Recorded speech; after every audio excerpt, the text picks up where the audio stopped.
everyone, welcome to writing today. So today our goal is to identify the unique characteristics or qualities or traits of a fairy tale. What makes a fairy tale a fairy tale?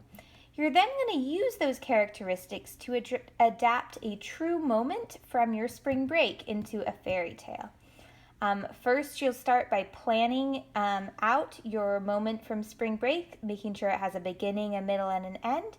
And then you'll think, what can I add to this story to turn it into a fairy tale? So by this point, you should have already made your list of characteristics of fairy tales. So you should have started by jotting some things that you know are in fairy tales, and then you should have watched the vocabulary video and completed the lesson on fairy tales.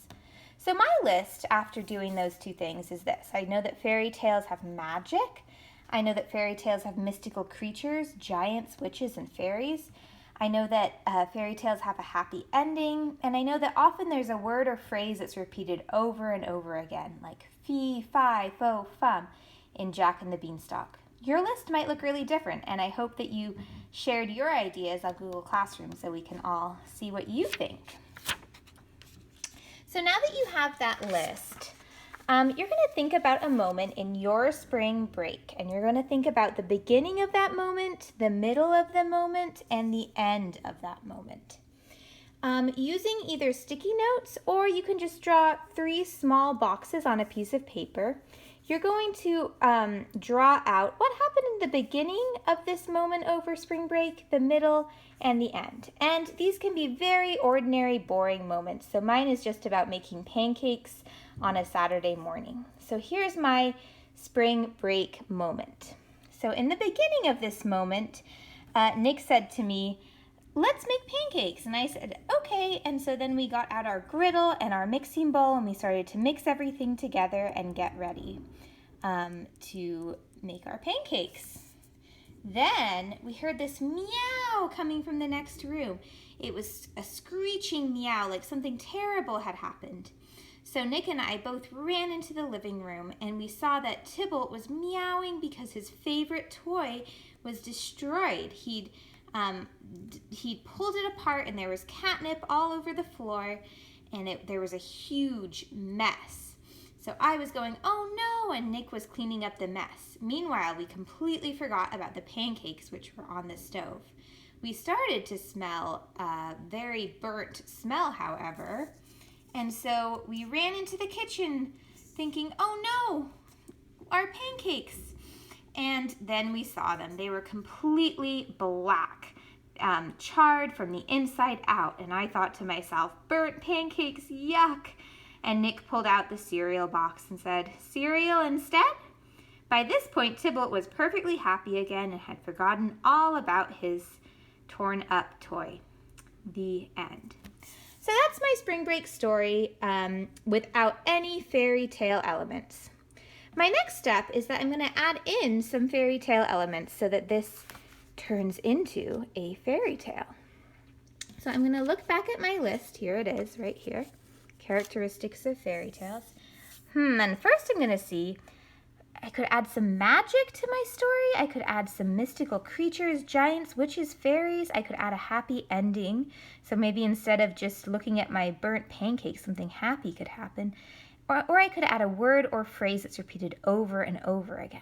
Okay, so I'm going to think about this.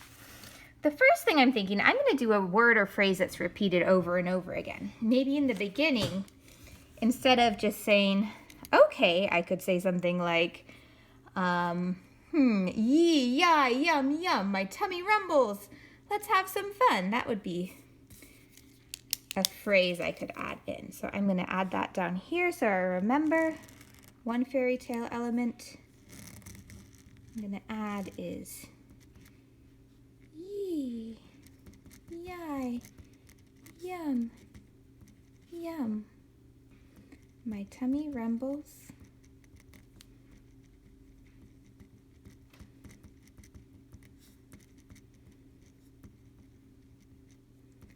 And then I'm going to want to think about where I can use this phrase again, because I know that fairy tales often repeat words and phrases over and over again. Okay, so there's something I can add to my beginning. Then in the middle, I think this is a great spot to add some magic, maybe some mystical creatures.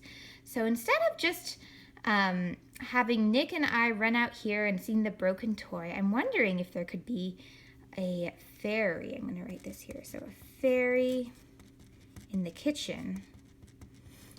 She's going to say the same thing I said earlier, this yee, yi, yum, yum. And she's going to fly over to the pan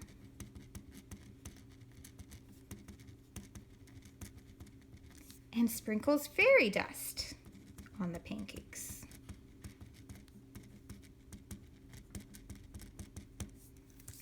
And then maybe Nick and I will hear this yee, yi, yum, yum.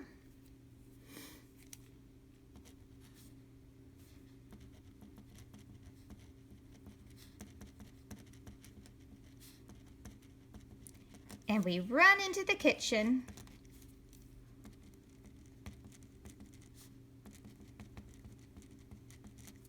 We run into the kitchen and we see that the pancakes, they're not burned, but they have turned to gold. There's some magic.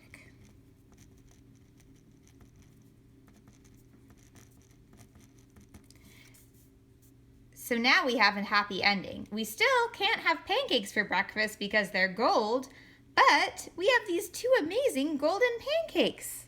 There's my happy ending.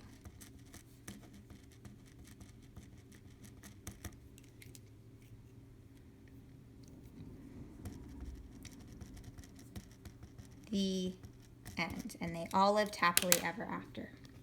Okay, so I've now planned out my spring break fairy tale, beginning, middle, and end. And since I've planned it all out so nicely, I'm ready to get my paper and start drafting. So for 20 minutes, set your timer for 20 minutes, fast and furious writing. Use everything that you know about paragraphs, about telling the story bit by bit, about sensory detail to tell your spring break fairy tale bit by bit. And please share these on Google Classroom. Send them to me. I'd love to read them. I think they'll be a lot of fun. Good luck. Talk to you soon. Bye.